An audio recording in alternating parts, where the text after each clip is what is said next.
தமிழ்நாடு முழுவதும் மிக விமர்சனமாக விநாயகர் சதுர்த்தி விழாக்கள் ஒவ்வொரு கிராமம் தோறும் ஒவ்வொரு தெருந்தோறும் மிக எழுச்சியோடு நடந்து கொண்டிருக்கிறது.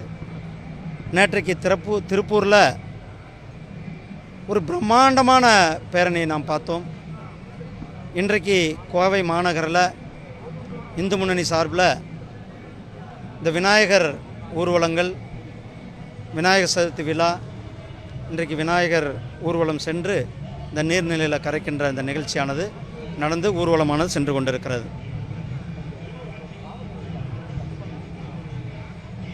இது தமிழக அரசாங்கத்திற்கு, குறிப்பாக இந்த திமுக அரசாங்கத்திற்கு ஒரு மிகப்பெரிய ஒரு பயத்தை கொடுத்திருக்கிறது விநாயகர் சதுர்த்தி விழாக்கள்.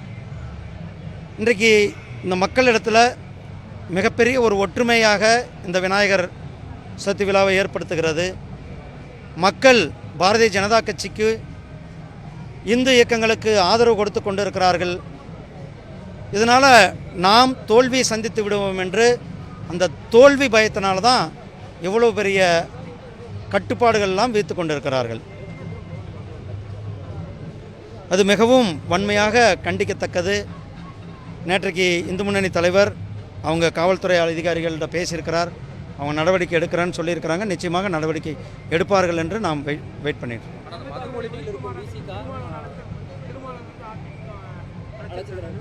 இதை நான் பார்க்குறது திமுக மிரட்டுறதுக்காக திருமாவளவன் இப்படியெல்லாம் பேசுகிறாருன்றது தான் எனக்கு தோணுது. ஏதாவது ஒரு நிமிஷங்கண்ணா ஏதாவது அவரோட திமுகவில் அவர் ஏதாவது டிமாண்டு வச்சுருக்கலாம், அல்லது அந்த டிமாண்டு அவரை ஏற்றுக்கொள்ளாமல் இருந்திருக்கலாம். இது திமுகவை மிரட்டுவதற்காக, கூட்டணியில் இருக்கிற ஒரு கட்சியை மிரட்டுவதற்கான ஒரு தோணியாக, யுக்தியாகத்தான் நான் பார்க்குறேன். அதான் சொல்கிறேன், ஒரு மிரட்டுவதற்கான யுக்தி இதை தான். நீ பாருப்பா, நான் யாருக்கிட்ட வேணாலும் போவேன், நீ பேச்சை ஒழுங்காக கேளு அப்படின்ற ஒரு மிரட்டுவதற்கான யுக்தியாக தான் நான் பார்க்குறேன்.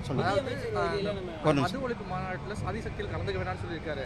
மதுவுக்கும் சாதிக்கு என்ன சம்பந்தம் இருக்குன்னு சொல்லி இப்போ விமர்சனங்கள் வந்துட்டு இருக்கு. எது மது ஒழிப்பு மாநாட்டில் சாதி சக்தியில் கலந்துக்க வேண்டாம் அப்படின்னு சொல்லிட்டு விமர்சனம் உண்டாக்குது. மதுவுக்கும் சாதிக்கு என்ன சம்பந்தம் இருக்கு? அப்படி இல்லை, மறுபடியும் எனக்கு புரியலண்ணா. மது ஒழிப்பு மாநாட்டில் சாதிய சக்திகள் கலந்து கொள்ளக்கூடாதுன்னு சொல்கிறாரா? யார் சொல்கிறாரு? அவரே ஒரு ஜாதி சக்தி தானேண்ணா. நான் பலமுறை சொல்லியிருக்கேன். அவர் திருமாவளவன் தமிழ் மக்களுக்கான தலைவர் கிடையாது. அவர் ஒட்டுமொத்த பட்டியலின மக்களுக்கான தலைவரும் கிடையாது. அவர் ஒரு சமுதாயத்தினுடைய தலைவர், அவ்வளோதான். அதனால் ஜாதியை பற்றி பேசுறதுக்கு அவர் சுய பரிசோதனை செய்து கொள்ள வேண்டும். செய்திகளை உடனுக்குடனும் துல்லியமாகவும் தெரிந்து கொள்ள சப்ஸ்கிரைப் பண்ணுங்க.